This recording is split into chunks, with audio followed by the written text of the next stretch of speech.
Bienvenidos. Mi nombre es Javier Andrés Quintana Sandoval, estudiante del curso de Historia Política Colombiana de la Universidad Abierta y a Distancia UNAD.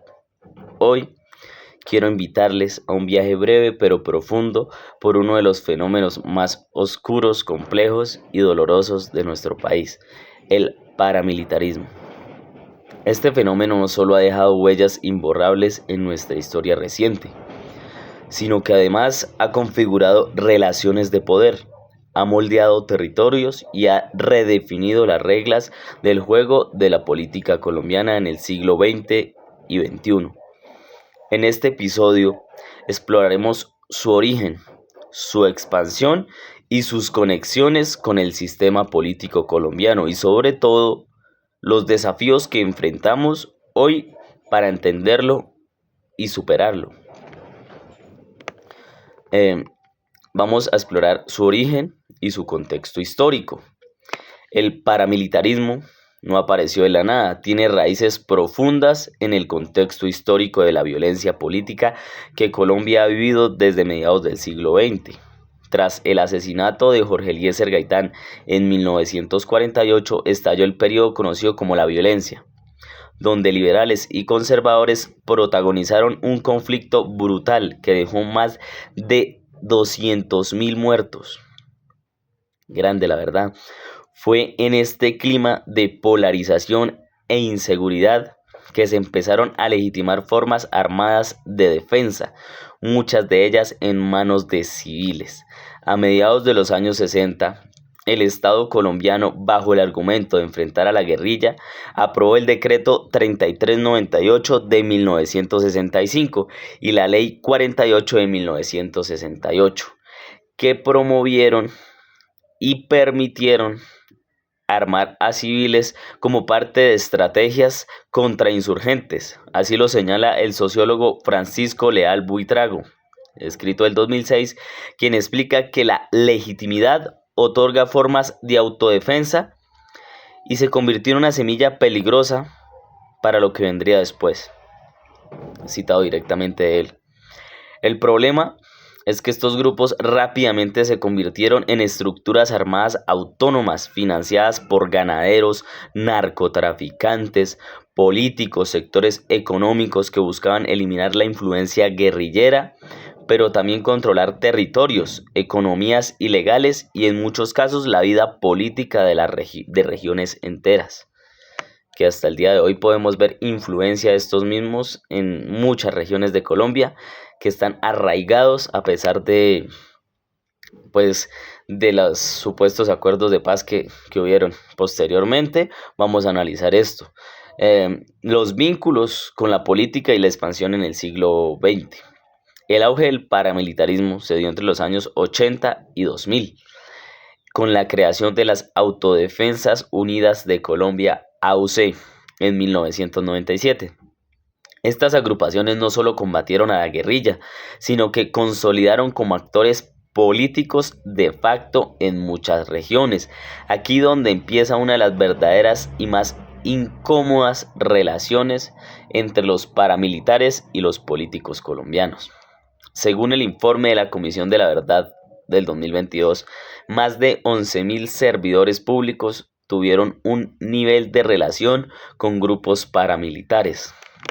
La llamada parapolítica sacudió al país, a senadores, a gobernadores, alcaldes elegidos con el apoyo armado comprado con votos de miedo y eliminando a sus rivales. Uno de los casos más sonados fue el de Mario Uribe, primo del expresidente Álvaro Uribe Vélez, condenado por vínculos con paramilitares, pero no fue el único. Más de 60 congresistas fueron investigados por estos vínculos. Como lo explica el politólogo León Valencia, escrito del 2010, el paramilitarismo no solo fue una máquina de guerra, sino un proyecto de poder que alteró instituciones democráticas desde dentro, erosionando la legitimidad del Estado mismo. Un detalle no más que, por decirlo, grave. Por eso en el contexto colombiano se ha polarizado tanto las elecciones, ya que pues aún está arraigada esa cultura paramilitar dentro de algunas instituciones y de la cultura y de las ideas guerrilleras en otras. Entonces, pues es una polaridad que enmarca al país y no nos deja avanzar. Entonces, ahora vamos a analizar las consecuencias y herramientas y las herencias de este paramilitarismo. Las consecuencias han sido catastróficas, miles de masacres, más de 8 millones de víctimas. 8 millones de víctimas. Grande, grande ese número.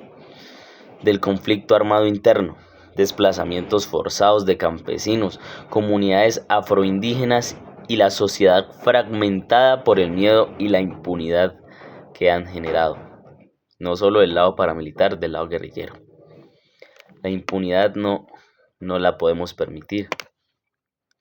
En el año 2005 se firmó un proceso de desmovilización con las AUC bajo el gobierno de Álvaro Uribe Vélez con la controvertida Ley de Justicia y Paz.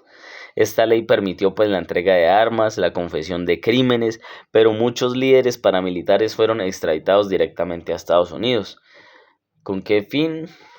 Pues no podemos afirmar con qué fin se extraditaron. No se permitió pues que se esclarecieran todos estos hechos de violencia y de relaciones con políticos colombianos, dejando procesos incompletos y verdades, pues muchas verdades a medias.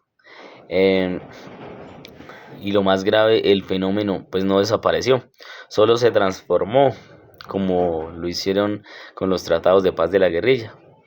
No finalizó ahí, solo cambiaron de nombre y surgieron nuevas estructuras criminales, en este caso conocidas como las BACRIM o grupos armados organizados. Crearon el control de rutas de narcotráfico, minería ilegal y coerción política local. Ese control político que se tiene sobre las poblaciones no se desapareció, sigue presente. Aún hoy, en muchas regiones pues, de Colombia, el poder paramilitar sigue presente, no con uniformes, pero sí en amenazas, extorsiones, control de la vida cotidiana. La sombra del paramilitarismo persiste. ¿Por qué las condiciones estructurales que lo alimentaron? ¿Cuáles son esas condiciones estructurales? La desigualdad, la debilidad institucional y la corrupción, que siguen vigentes y que solo la podemos cambiar cambiando nuestra mentalidad, nuestra forma de pensar, de la mayoría, no solo de unos pocos, de la mayoría, deberíamos cambiarla.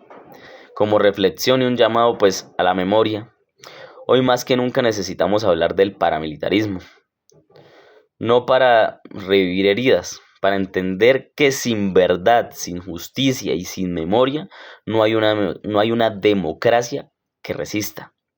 Debemos rechazar cualquier forma de convivencia entre el poder político y armado. Necesitamos y sobre todo tenemos que recordar a las víctimas, sus voces, su lucha, sus derechos a una vida completa y no negociada. Gracias por acompañarme en este espacio de reflexión. Mi nombre es Javier Andrés Quintana. Esto fue un análisis sobre el paramilitarismo, una historia que nos exige no olvidar y nos impulsa a construir un país más justo y en paz, más digno y como dije anteriormente, más en paz. Hasta la próxima.